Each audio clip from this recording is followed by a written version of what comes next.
नमस्कार, आप देख रहे हैं के न्यूज इंडिया और मैं हूं आपके साथ शांतनु त्रिपाठी।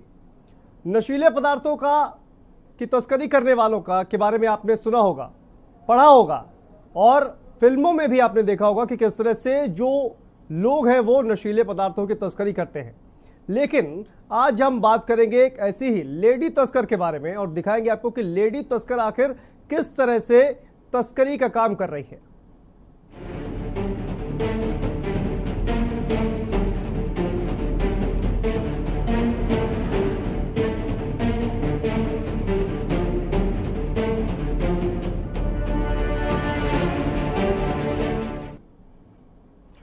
तो लखीमपुर में नशे का कारोबार तेजी से परवान चढ़ रहा है। इस कारोबार में मौजूदा समय में पुरुषों के साथ में महिलाएं भी शामिल हो गई हैं। यूं कह ले कि लेडी तस्कर ये आज का चलन नहीं है, ये पहले भी होता था। लेडी तस्कर डॉन हुआ करती थी, लेकिन अगर बीते एक महीने की बात कर ली जाए तो भारत नेपाल सीमा पर चरस जैसे कीमती नशीले पदार्थ के साथ 2 बार महिलाओं की गिरफ्तारी हुई है। इसके अलावा जिले के अंदर सैकड़ों महिलाओं को कच्ची शराब के कारोबार में संलिप्त पाए जाने पर उनके खिलाफ कार्रवाई की गई है। माना ही जा रहा है कि हर तरीके से के नशे के कारोबार में महिलाओं की भागीदारी बढ़ गई है। मादक पदार्थों की बिक्री करते 2 अलग अलग वीडियो सोशल मीडिया पर वायरल हुए। बाइक सवार का नशे की बिक्री करते वीडियो वायरल हुआ और दूसरी तरफ महिलाएं भी नशे के कारोबार में लिप्त दिखीं। घर के अंदर से महिला का मादक पदार्थों की बिक्री करते वीडियो वायरल हुआ और आज हम इसी पर चर्चा करेंगे, इस लेडी डॉन पर, कि किस तरह से ये जो नशे का कारोबार है वो लेडी डॉन, लेडी तस्कर करती हुई नजर आ रही है।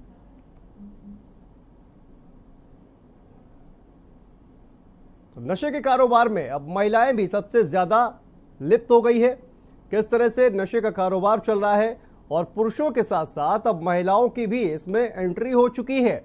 और लखीमपुर खीरी में जो लेडी तस्कर सामने आई है, इसी लेडी तस्कर के बारे में हम बात करेंगे। खुलेआम किस तरह से नशे के कारोबार में अब महिलाएं सबसे ज़्यादा लिप्त नजर आ रही हैं, क्या वजह है, और कई सारे सवाल हैं और इसी पर हम चर्चा करेंगे। साथ ही लखीमपुर खीरी से ये जो वीडियो सामने आया है लखीमपुर खीरी का, जहां पर खुलेआम नशे का कारोबार चल रहा है, आपको दिखाएंगे इस पर कि किस तरह से खुलेआम महिलाएं भी अब इस कारोबार में लिप्त हैं, किस तरह से ये धंधा चलाया जा रहा है और महिलाओं की संलिप्तता का क्या कुछ कारण है। इन सभी के बारे में बात करेंगे और इसी पर बात करने के लिए हमारे साथ सतरूपा पांडे जी, सामाजिक कार्यकर्ता हैं, हमारे साथ जुड़ गई हैं और साथ ही लखीमपुर खीरी से हमारे संवाददाता आमिर रजा भी हमारे साथ है। और सबसे पहले आमिर का रुख करते हैं। आमिर, ये पूरा मामला दरअसल क्या है, क्योंकि अब जिस तरह का वीडियो वायरल हुआ है, लेडी तस्कर ये सामने जो आई है लखीमपुर खीरी में, ये खुलेआम नशे का कारोबार करती हुई दिखाई दे रही है। जी, अगर लखीमपुर की बात करें तो सबसे पहले इस लेडी तस्कर की बात करते हैं जिसका आज वीडियो वायरल हुआ। ये गोला क्षेत्र का एक वीडियो दिखाया जा रहा है जी। बताया जा रहा है कि इसमें ये जो एक महिला है अपनी एक महिला साथी के साथ में नशे के कारोबार कर रही है और बाकायदा अपने घर के जो उसका गेट है वहां पे आप देख रहे हैं जिस तरीके से चैनल से वो उसकी सप्लाई कर रही है, खुलेआम सप्लाई कर रही है। इसके अलावा नशे के कारोबार की अगर बात करें तो एक पुरुष को भी आप आज वीडियो देखा आपने कि किस तरीके से वो पुरुष अपने खुलेआम बाइक से तस्करी कर रहा है, नशे का कारोबार कर रहा है। ये आपको बता दें कि लखीमपुर के इतिहास पे अगर जाए तो पिछले 2 दशकों से महिलाओं की एंट्री इस नशे के कारोबार में देखी जा रही है, क्योंकि लगभग 2 दशक पहले जब पुलिस ने और आबकारी विभाग ने जो इस तरीके के अवैध कारोबार करने वाले लोग थे उनके ऊपर जब शिकंजा कसा। हम लखीमपुर की अगर बात करें तो लखीमपुर में सबसे ज्यादा नशे का कारोबार जो होता है वो यहाँ पर होता है नशीली शराब का। जो यहाँ पे कच्ची शराब है वो हर गांव में भट्टी यहाँ पर दहकती है, उस पर जब शिकंजा कसा जब पुलिस ने, तो इस काम को महिलाओं ने अपने हाथों में ले लिया। यही वजह है कि दर्जनों वीडियो, दर्जनों ऐसे वीडियो वायरल होते हैं जिसमें महिलाएं कच्ची शराब बना रही हैं। महिलाओं के खिलाफ कार्रवाई की अगर बात करें तो हर साल कम से कम 500 से 600 महिलाओं के खिलाफ लखीमपुर में कार्रवाई हुई। लेकिन ये तो कच्ची शराब की बात थी। हम अगर आपको बता दें तो लखीमपुर में इंटरनेशनल लेवल पर भी औरतें नशे के कारोबार में शामिल हैं। भारत नेपाल सीमा पर जो तस्करी होती है, नेपाल से इंडिया में नशीले पदार्थ लाने की बात होती है, और वो ना ये सब गांजा और इस छोटे ही नशा नहीं, वहाँ पे चरस और अफीम जैसी जो नशीला इंटरनेशनल पर जहाँ पर करोड़ों रुपए की जिनकी कीमत होती है, उस कारोबार में भी महिलाएं शामिल है। अगर लखीमपुर की बात करें तो वर्ष 2022 पकड़कर जेल भेजी जा चुकी है इस तरीके की जो इंटरनेशनल तस्करी में लिप्त है। तो कहीं ना कहीं ये जो महिलाओं का जो नशे में कारोबार में उतरना है, उसको एक बड़ा एक रुख देखा जा रहा है अपराध की दुनिया में। बिल्कुल आमिर, और सवाल ये उठता है कि इस तरह के जो धंधे हैं वो चल रहे हैं, तमाम जो नशा करने वाले हैं उनको पता होता है कि आखिर ये उनका जो सामान है वो कहाँ मिलेगा। क्या पुलिस को ये पता नहीं होता? क्योंकि ये तो सिर्फ एक वानगी है, ऐसे और भी कई कहा जाए कि जो लोग हैं वो इस तरह का धंधा कर रहे होंगे, तो क्या पुलिस को इसकी भनक नहीं लगती है? देखिए साधु, जिस तरीके से आपने पुलिस की मिलीभगत की बात कही, तो ये 100% फैक्ट है कि बगैर पुलिस की मिलीभगत से कोई भी नशे का कारोबार नहीं हो सकता। क्योंकि नशे के कारोबार के लिए जब नशा करने वाले लोगों को मालूम है कि नशे का सामान कहाँ मिलेगा, तो आप संभव नहीं है कि चाहे वो नशा के रूप में यहाँ पर शराब परोसी जा रही हो, कच्ची शराब, या फिर नशे के और संसाधन हो जो नशे का इस्तेमाल करने वाली चीजें, ये सारी पुलिस की मिलीभगत से ही होता है। और आपको बता दें कि हर साल हर महीने जब पुलिस इसमें दिखाना चाहती है गुड वर्क, तो उन महिलाओं को या उनके परिवार के पुरुषों को उठाकर जेल में भेज देती है ताकि अपनी पीठ भी थपथपाती रहे। क्योंकि लखीमपुर में अगर आबकारी विभाग और पुलिस विभाग की कमाई का स्रोत बताए तो जो ऐसी कमाई है, जो सबसे बड़ी कमाई है, वो नशे के कारोबार से ही कमाई है। यही वजह है कि हर विभाग का अधिकारी आता है, शुरुआत में ये कहता है कि कच्ची शराब पर पाबंदी लगेगी, नशे के कारोबार पर पाबंदी लगेगी, लेकिन कुछ दिन बाद वही अधिकारी इसका हिस्सा बन जाते हैं और इसी कमाई का लाभ उठाते हैं। बिल्कुल, कई गंभीर आरोप लग रहे हैं पुलिस पर आमिर। और शत्रुपा जी भी हमारे साथ जुड़ गई है, सामाजिक कार्यकर्ता शत्रुपा पांडे जी, बहुत स्वागत है शत्रुपा जी आपका। आप सवाल ये है कि आखिर महिलाएं क्यों इस धंधे में शामिल हो रही हैं? क्या कुछ वजह है, क्या मजबूरी है, और क्या इस धंधे में महिलाओं को लगता है कि मेहनत कम है और कमाई ज्यादा है, लेकिन खतरा भी तो बहुत बड़ा है? आखिर क्यों महिलाएं इस धंधे से जुड़ रही हैं शत्रुपा जी? देखिए शांतनु जी, अपराध का कोई जेंडर से आप इसका आकलन नहीं कर सकते। अपराध एक मानसिकता से उपजता है। अब आश्चर्य इसलिए हो रहा है समाज को कि महिलाएं इस आपराधिक कृत्य या नशे में उनके कारोबार से लिप्त पाई जा रही है, तो समाज को थोड़ा आश्चर्य हो रहा है। आश्चर्य का भी कारण इसलिए है कि महिलाओं के में नैतिकता अधिक पाई गई। हमेशा समाज में महिलाओं में नैतिकता अधिक पाई गई। वो घरेलू वातावरण में रही, बाहर उनका वातावरण बहुत खराब वातावरण से उनका कम ताल्लुक रहा। लेकिन अब समय बदल रहा है। समय के साथ साथ जिस तरह भ्रष्टाचार, अभी आपने पुलिस का जिक्र भी किया, व्यवस्था में जिस कदर भ्रष्टाचार है, और महिलाएं जी किस परिवेश में विगत वर्षों से जी रही हैं, उन सब का प्रभाव जब पड़ा है, तब ये इस एक अपराधी के रूप में सामने आई है। तो ये महिला पुरुष ना होके ये सिर्फ और सिर्फ अपराधी हैं। हाँ, आश्चर्य इस बात पर बहुत हो रहा है कि नशे, उससे जुड़ी हुई महिलाएं अपराध में पाई गई, क्योंकि देखा गया है कि समाज में जो नशा फैलता है, तो नशा के सबसे ज्यादा दुष्परिणाम आधी आबादी को झेलना पड़ता है। चाहे वो घर पर घरेलू हिंसा के माध्यम से हो, या उनको आर्थिक उत्पीड़न के माध्यम से हो, या उनको तंगहाली का सामना करना पड़े, या उनके क्लेश का सामना कर पड़े, या फिर बाहर जो उनके साथ आपराधिक कृत्य होते हैं, बलात्कार जैसे कृत्य होते हैं, जिसमें वो नशे की हालत में धुत व्यक्ति ऐसे वारदात करते हैं। तो मैं मानती हूं कि महिलाओं को सर्वाधिक नुकसान जिस तत्व से पहुंचता है, उस तत्व की बनाने में, उसको बेचने में, उस आपराधिक कृत्य को करने में, उस व्यवसाय को बढ़ावा देने में अगर महिला सामने आ रही है तो निश्चित रूप से समाज के लिए बहुत बड़ी चिंता का कारण है।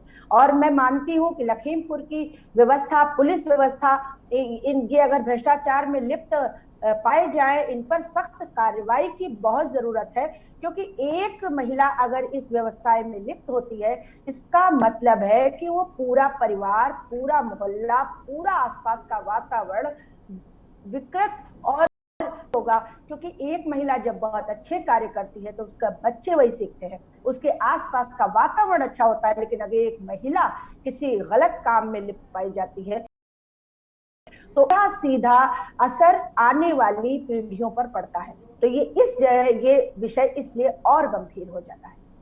और शत्रुपा जी, मैं आपको बता दूं कि मैं जेंडर से उसको नहीं, अपराध को किसी जेंडर से जोड़ने की कोशिश भी नहीं है, लेकिन इसके पीछे कहीं ना कहीं एक शातिर दिमाग जो है वो कहीं ना कहीं काम कर रहा है कि महिलाओं को इस कारोबार में आगे कर दिया जाए, और महिलाओं के प्रति जो है वो कहीं ना कहीं एक सॉफ्ट कॉर्नर भी होता है, प्रशासन का भी, पुलिस का भी। तो इसकी वजह से हम कहीं ना कहीं बच जाएंगे, एक ढाल की तरह कहीं ना कहीं यूज किया जा रहा है। नहीं शांतनु जी, मैंने इसी पर प्रकाश डाला है, क्योंकि महिलाओं के लिए आम राय है कि ये नशे से ये प्रतिकार करती हैं, नशे का विरोध करती हैं, क्योंकि ये पीड़िता होती हैं, नशे से पीड़ित होती हैं, नशे से जो उपजी हुई विसंगतियां हैं उसका शिकार होती हैं। इसलिए इन पर बहुत निगाह नहीं पुलिस की जाएगी, इसलिए शायद इनको शिकार बनाया जा रहा है कि इस धंधे में इनको लाया जाए। इन पर बहुत जल्दी शक नहीं हो सकता। मैंने इस विषय पर आपका ध्यान जी। और आमिर, जिस तरह से आपने कहा कि अंतर्राष्ट्रीय स्तर पर भी अब इस कारोबार में शामिल हो गई है महिलाएं, सवाल ये भी उठता है कि आखिर नेपाल से तस्करी हो रही है, और जब जो तमाम लोग इसके लिए जिम्मेदार हैं कि नेपाल से किस तरह की चीज़ों की तस्करी हो रही है, उन पर आखिर लगाम क्यों नहीं लगाई जा रही है? क्योंकि जैसा कि आपने कहा कि अगर 100 केस होते हैं तो उसमें 5 केस पर कार्रवाई कर दी जाती है अपनी पीठ थपथपाने के लिए कि देखिए ये हमने इस तरह से कारोबार पर इस तरह से हंटर चलाया है, और ये अपनी पीठ थपथपाने के लिए कार्रवाई कर दी जाती है। आमिर, इस पर आपके जवाब लेंगे, लेकिन एक दर्शक जो है वो हमारे साथ जुड़ गए हैं, चंद्र प्रकाश कुरुक्षेत्र से हमारे साथ जुड़ गए हैं। जी चंद्र प्रकाश जी, क्या कहना है आपका नशे में जिस तरह से ये जो कारोबार में महिलाएं भी अब शामिल हो रही हैं? मैं ये कह रहा हूँ कि इस प्रकार से महिलाओं का इस व्यापार में आना, इस कारोबार में आना बहुत ही चिंता का विषय है। आप दिल्ली के एरिया देखिए, विकासपुरी देख लीजिए, जहांगीरपुरी देख लीजिए, मंगोलपुरी देख लीजिए, वहाँ क्या है, वहाँ महिलाएं बैठी हैं। एक समाज विशेष जो राजस्थान से आता है, उसके जो है ना दबंग महिलाएं हैं, वो इतनी दबंग होती हैं कि सामने वाले को चक्कू मार दे और पता नहीं चले कि आप हंस रहे हैं या रो रहे हैं या क्या कर रहे हैं। इस टाइप से उनको मतलब एक महारत सी हासिल है सर उनको। तो मैं ये कहना चाहता हूँ कि नशे के व्यापार को कौन बढ़ावा दे रहा है? नेता दे रहे, चाहे खीरी हो चाहे दिल्ली हो। दिल्ली में क्या समझते हो आप? अरविंद केजरीवाल को आप क्या भोली गाय समझते हैं? अरविंद केजरीवाल ही बढ़ावा दे रहा है, उम्र बढ़ा रहा है, बच्चों की उम्र जो है कम कर रहा है, शराब के ठेके मंदिरों के पास दे रहा है, मस्जिद के पास जाता नहीं है वो। हिंदुओं को जो ब्राह्मण है हिंदुओं में, उस समाज के लोगों को 5 रुपए नहीं देता और 15,000 रुपए पेंशन दे रहा है मौलवियों को। तो ये नेताओं की सर नेतागिरी होती है और कुछ नहीं है।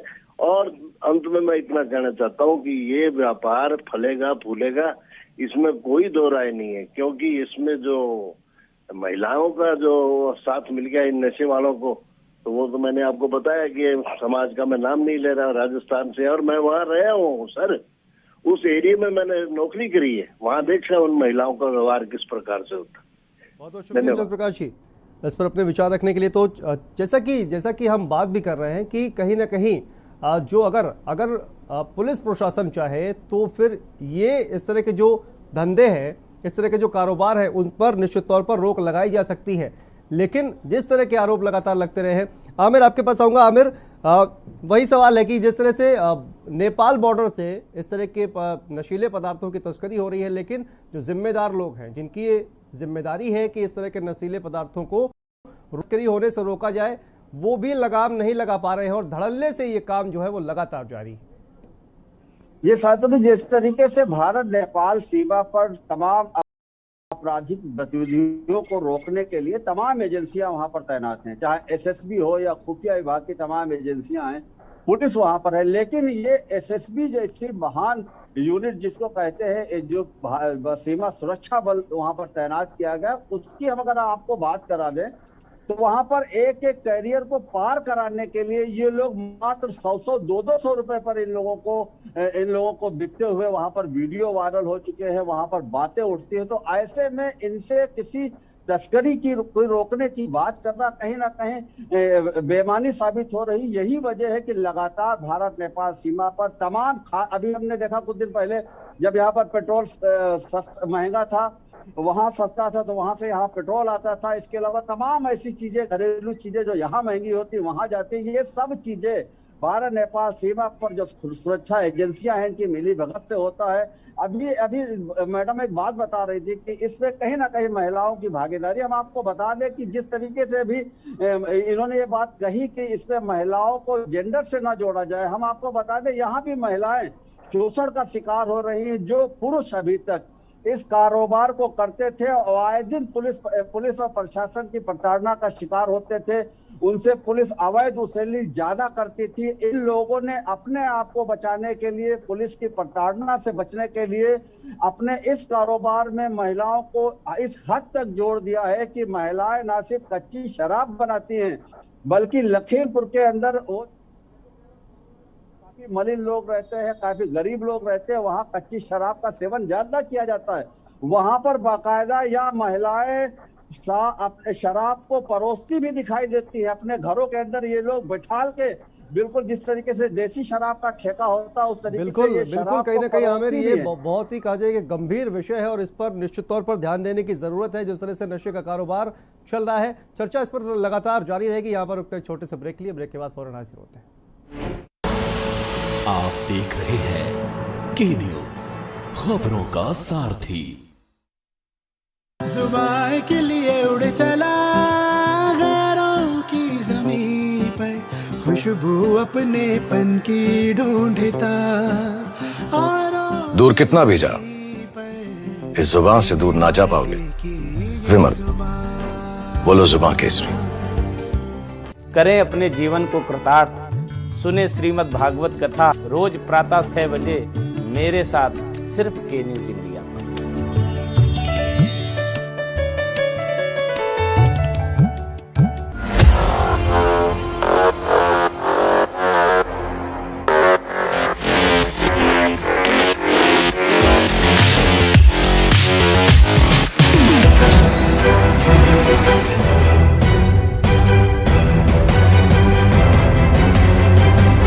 नमस्कार, अभिवादन आपका। मैं दुर्गेंद्र चौहान हूं।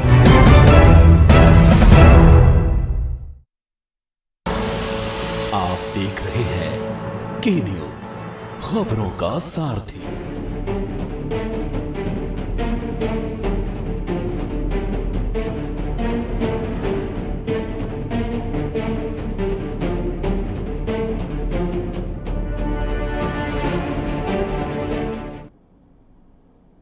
और ब्रेक के बाद एक बार फिर से आप सभी का स्वागत है। लेडी तस्कर की बात करेंगे, लेकिन उससे पहले आपको रुड़की लिए चलते हैं, जहां पर उत्तराखंड के मुख्यमंत्री पुष्कर सिंह धामी पहुंचे हुए हैं और 175 वर्ष आईआईटी रुड़की के पूरे होने पर संबोधित कर रहे हैं। क्या कुछ कह रहा है ये सुनते हैं। लगातार गौरवान्वित करता रहा है।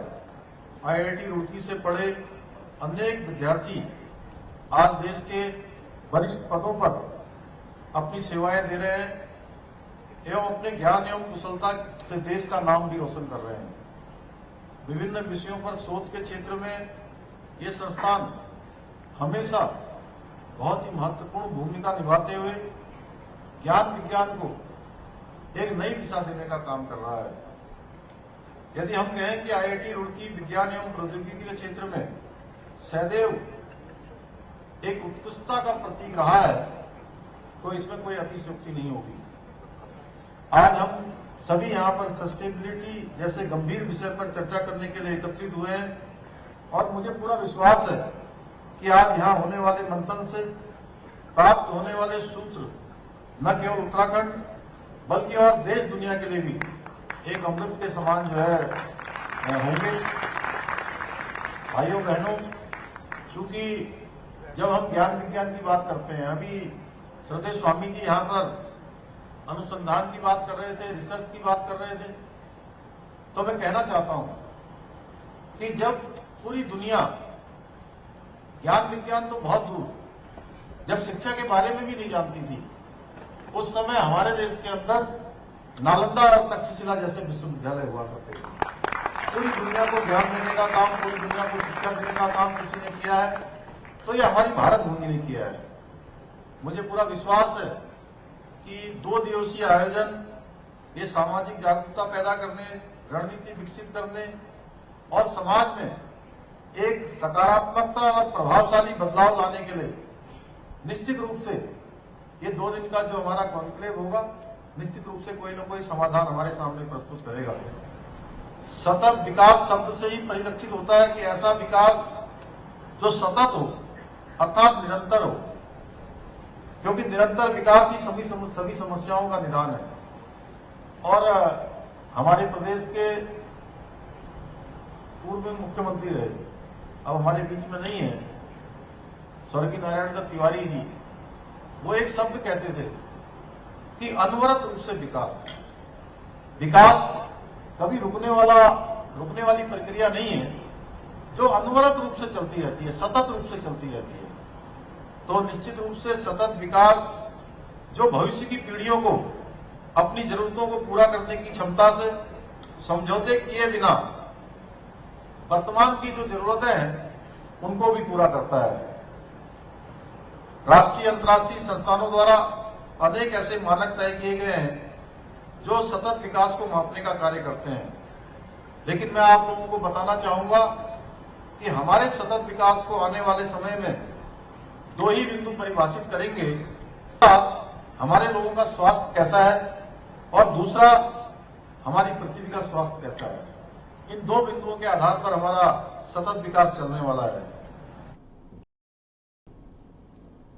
तो मुख्यमंत्री पुष्कर सिंह धामी को सुन रहे थे आप। 175 वर्ष पूरे होने पर संबोधित कर रहे थे मुख्यमंत्री पुष्कर सिंह धामी। वापस चर्चा पर लौटते हैं और शत्रुपा पांडे जी आपका रुख करते हैं कि जिस तरह से देखिए ये जिस तरह से नशे के कारोबार के खिलाफ महिलाओं ने बढ़ चढ़कर हिस्सा लिया और इसका असर भी हुआ। कई राज्यों की अगर बात की जाए तो वहां पर शराब बैन हो गई। वजह यह रही क्योंकि महिलाएं डटकर खड़ी रहीं। लेकिन लखीमपुर में जो ये सब देखने को मिल रहा है, निश्चित तौर पर एक चिंता का विषय इसको कहा जा सकता है। शत्रुपा जी, बिल्कुल, बहुत चिंता। मैंने अभी पूर्व में भी कहा है कि ये इससे बड़ी चिंता कोई हो ही नहीं सकती, क्योंकि नशे में लिप्त व्यक्ति के घर की आप हालत देखेंगे तो आप बखूबी अंदाजा लगाएंगे कि महिलाओं की स्थिति बहुत खराब होती है, बच्चों की शिक्षा और उस घर की प्रोग्रेस सभी बहुत बुरी तरीके से कुप्रभावित होती है। और इसीलिए कारण यही रहा है कि समाज में महिलाओं ने एकजुट होकर इस सामाजिक बुराई, इस नशे उन्मूलन के लिए बहुत बहुत मेहनत की है। हमारे इसी लखनऊ में आए दिन प्रदर्शन होते हैं और ये बड़ी दुख और ये चिंता का कारण है कि वर्तमान समय में जब सरकार महिलाओं के सशक्तिकरण की बात कर रही है और नशे से उनको मुक्त कराने की बात कर रही है, ऐसे में कुछ ऐसे दुखद चित्र समाज में आ रहे हैं। जी बिल्कुल शत्रुपा जी, वापस आएंगे आपके पास, लेकिन इसी बीच आपको बता दें सीधा गोरखपुर लिए चलते हैं, जहां पर सीएम योगी आदित्यनाथ पहुंचे हुए हैं और वहां पर आयुष यूनिवर्सिटी का निरीक्षण करने के लिए पिपरी गांव पहुंचे हुए हैं योगी आदित्यनाथ। सीधी तस्वीरें ये गोरखपुर से आपको दिखा रहे हैं और आयुष यूनिवर्सिटी का निरीक्षण करने के लिए उत्तर प्रदेश के मुख्यमंत्री योगी आदित्यनाथ पहुंचे हुए हैं।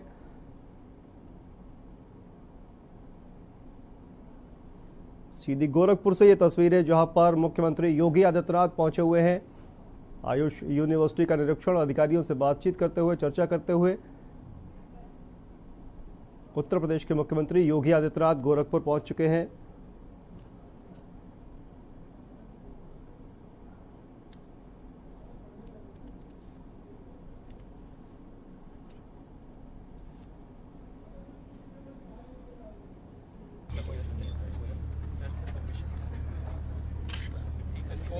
जो तालाब है, जो नदी है, जो विलुप्त पड़ चुकी नदियां हैं, इनको दीजिए ना, ये लोग खाली कराएं, इतने सारे एरिया उपलब्ध करवा करने के बाद सब पट्टा देंगे, उसमें कोई लिंकेज में कोई दिक्कत नहीं, लेकिन इनको आदमी लगाने पड़ेंगे ऐसे। अभी आज भी 50 लेवल लगा, ज़्यादा बढ़ाना पड़ेगा।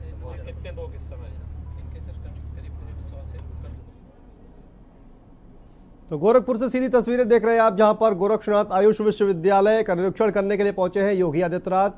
और गोरखपुर पहुंच चुके हैं उत्तर प्रदेश के मुख्यमंत्री योगी आदित्यनाथ। और आपको बता दें कि 3 दिन के गोरखपुर दौरे पर है सीएम योगी आदित्यनाथ। गोरक्षनाथ आयुष विश्वविद्यालय का निरीक्षण करने के लिए पहुंचे हुए हैं।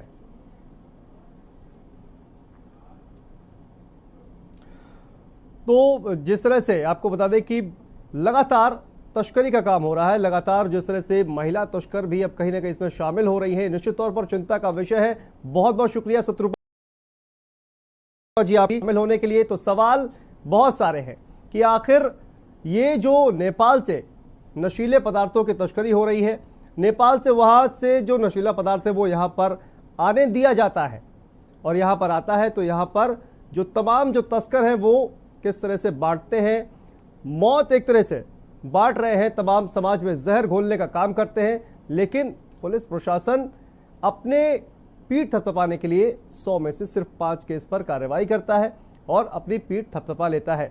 तो सवाल यही है कि आखिर समाज को किस दिशा में ले जाया जा रहा है।